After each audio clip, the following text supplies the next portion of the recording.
Everybody's ready? All right. Good afternoon, ladies and gentlemen. Thank you for joining us today. We wanted to hold this press conference to go over additional details regarding yesterday's larceny investigation throughout Pittsford, Perinton, and Penfield. We'll be providing a statement for you and then give the opportunity to answer some questions and provide additional details with yesterday's investigation. I'd like to introduce for you Captain Matthew Kreiser of the A-Zone Monroe County Sheriff's Office. The spelling is Kreuzer. And without further ado, Captain Kreiser.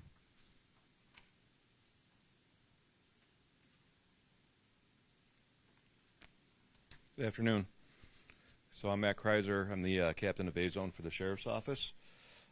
Here to talk to you guys a little bit more about the events that occurred overnight from Wednesday into Thursday morning. November 13th at about 2:15, we got our first call for a stolen vehicle out in Pittsford. So that drew our attention that someone was out there. Deputies started to investigate that. Over the next couple hours, we got numerous calls for vehicles being broken into, windows being broken, items being stolen. We continued to investigate those calls as well. At one point in the night, a Fairport police officer spotted a Kia Sportage that was in the area of some of these larceny calls.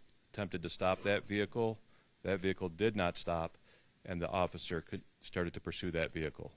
We assisted with that pursuit, which ultimately ended near the area of Green Ridge and Green Valley Road after it crashed. The occupants, the 5 occupants of that vehicle, all fled on foot into a wooded area, at which time our deputies set up a quick perimeter and surrounded the area and started searching for the suspects. This led into the daylight hours. While they were doing that, we were getting numerous calls for other vehicle break-ins, windows smashed. Deputies were at the same time investigating some of those and gathering more evidence as to what was stolen. While they were investigating that, we had to call out numerous resources to search for these suspects. It was a great cost to the sheriff's office and to the community. A lot of the community was inconvenienced, not only that, but a lot of members were scared when they saw the number of police that were out. The resources we called in for that were our canine officers. We had multiple canines out there, including an Irondequoit canine that responded. We called in the state police helicopter, and we called in our drone team. Our drone units were checking overhead while our dogs were searching the woods. They went through streams. They went through very difficult conditions, heavy brush, to search for these suspects, ultimately taking 5 people into custody. While they were conducting the rest of their investigation, a deputy located a loaded firearm near the wooded area. That was stolen from a vehicle in Fairport. So we took possession of that. Our investigators interviewed all of the suspects that were taken into custody and attempted to gather statements from them. Out of that investigation, the following people were arrested: Deshaun Wilson, Xavier Goolsby, and a 16-year-old juvenile, which I can't name. They were charged with criminal possession of stolen property in the 3rd, which is a D felony, criminal possession of stolen property in the 4th, an E felony, an additional charge of criminal possession of stolen property 4th for 10 counts of credit cards that were stolen, another E felony, and then possession of burglar tools. A 15-year-old juvenile was also charged with criminal possession of stolen property in the 3rd, which is the D felony. The 17-year-old that was in the car has not been charged yet. Our investigation's ongoing, and we're looking to see if there's any charges that will be applicable to that person. Got to mention, throughout this whole time, the communities that were affected, some were elderly communities, several apartment complexes that were senior living. There were the number of people who woke up to broken windows, their children as they were going out to school. You had to see that. The number of calls we got of concerned citizens, the cost to the community was great. It was emotional, and there was damage estimates as well. This just doesn't end today, though. We're still getting calls throughout the day of other people who have found their property damaged. Obviously, you know this has been going on for a while now. We've been dealing with this over and over. I know we've been up here a few times. I think the punishment for these crimes, we need to start taking a look at and see if we're doing the right thing, if they're severe enough. I think that the age of the people involved shows that we need to find other ways to communicate with these kids out there and these juveniles on what they're doing, and find ways to get them out of the system and ways to get them to pay for what they're doing. With that said, I'll open it up to any questions. They're from different areas. I don't believe any of them lived in the towns that were affected overnight, but they're throughout the county. Any kind of motive that they mentioned in this? As far as motive, there was nothing specific other than they were going out to steal property, and then that was their goal that night, and they hit every car they possibly could. Had any of them been charged with or had anything like this in the record prior? So 2 of the suspects were charged with, were arrested for other charges recently. However, they've not been convicted of those, so I'm not going to comment on what those charges were.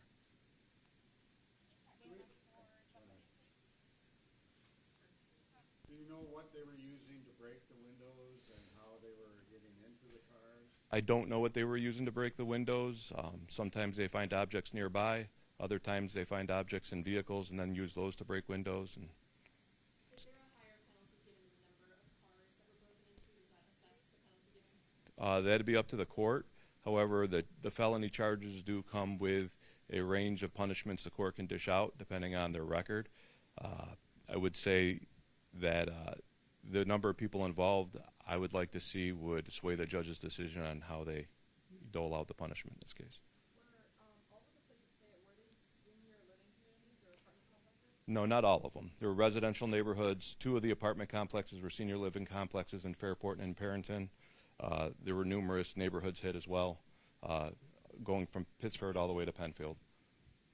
Has the gun been returned to the owner? Was it legally registered? No, the gun is still in our possession as evidence during our investigation, or the Fairport's investigation.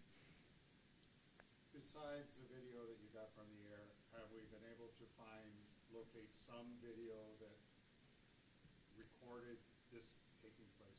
Yes, a lot of homeowners had Ring camera video, video that they had on their property, which was very helpful. We'll also check businesses. We're still doing that part of the investigation. Deputies were out today going door to door, trying to see what people had that maybe they didn't even know they were able to record. You mentioned seeing this repeatedly, and I've spoken with folks that are feeling the same way about there needing to be some form of accountability for the kids, especially that continue to do this. What are some of the ways that we could communicate with kids in the future to try and stop this from happening? What are some of the punishments that you would think that could change in the future? Well, really, what it comes down to is supervision. Most of the parents that we deal with when their kids are arrested at this age don't even know their kids are out and doing these things overnight. Some of it comes down to right there at home, right? What kind of supervision do we have?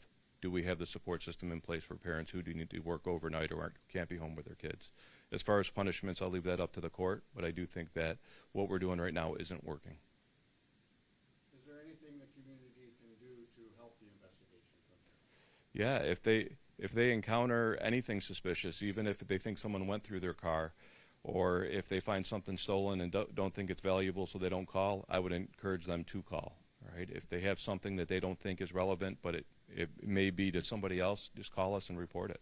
Let us sort out whether or not that's there. Most people I've spoken to only saw loose change stolen. We also saw yesterday, I think someone had their registration taken.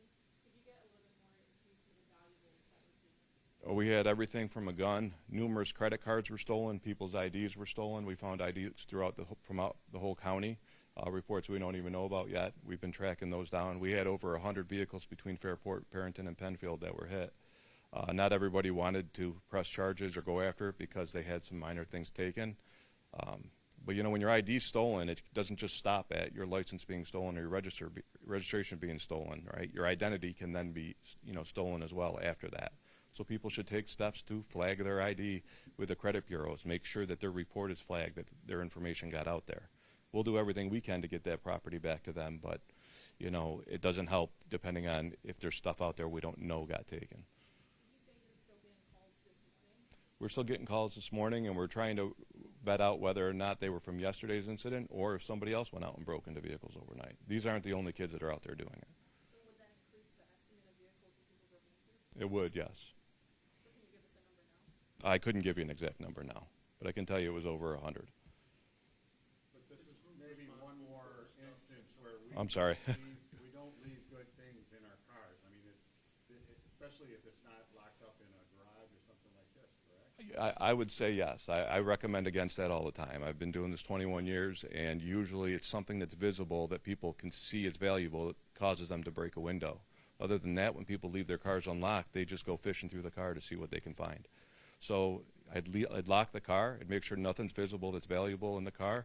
And if you have something valuable, bring it inside. I know it's a little extra effort at the end of each night, but it's a good step to take if you want to protect your property. I know that, this group was responsible for the other night. Do you know if these guys were responsible for other events that have happened recently? Right now, we're still investigating that. I wouldn't be surprised to find out if they were responsible for other events. We don't have them specifically suspected in other events. Sometimes we find out there's multiple groups each night that don't even know each other that are going out doing these things. Is this a type of crime common during this time of the year? This has been going on throughout the entire year. So it's not just this specific time of year that it's common. We had dealt with this all summer, spring. It was rampant. It's been going on for several years, so yeah, I would say it's a trend, especially when they talk about the age of the suspects, most of them being juveniles, late teens, and stolen vehicles, mainly Kias and Hyundais that are going around and breaking into cars. I think this has been well documented over the last 2 or 3 years. Do we know how they all know each other? I don't know that. Was the volume of vehicles involved in this surprising? I would love to say yes. I was not surprised by the number of vehicles. What I was surprised is that we had that many people report it. This isn't uncommon for people to go through an entire neighborhood, an entire parking lot, and go through cars and steal things. We were fortunate that somebody woke up in the middle of the night and was able to see something early on, which led us on the right track to start investigating this. Usually these reports come in over the course of several days, and then we find out later on that entire neighborhoods were hit for these kind of things. And so a lot of people just don't report it. They don't see the need to report it, which I would advise you report it all the time, because it's not just you that it affected.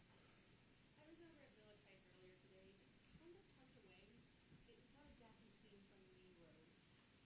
Was there any indication in the interviews that they had scouted places to go beforehand or why they hit this possibility? No, I believe that most of it was crime of opportunity. You go to where the vehicles are, and then you fan out and you try to see what you can find.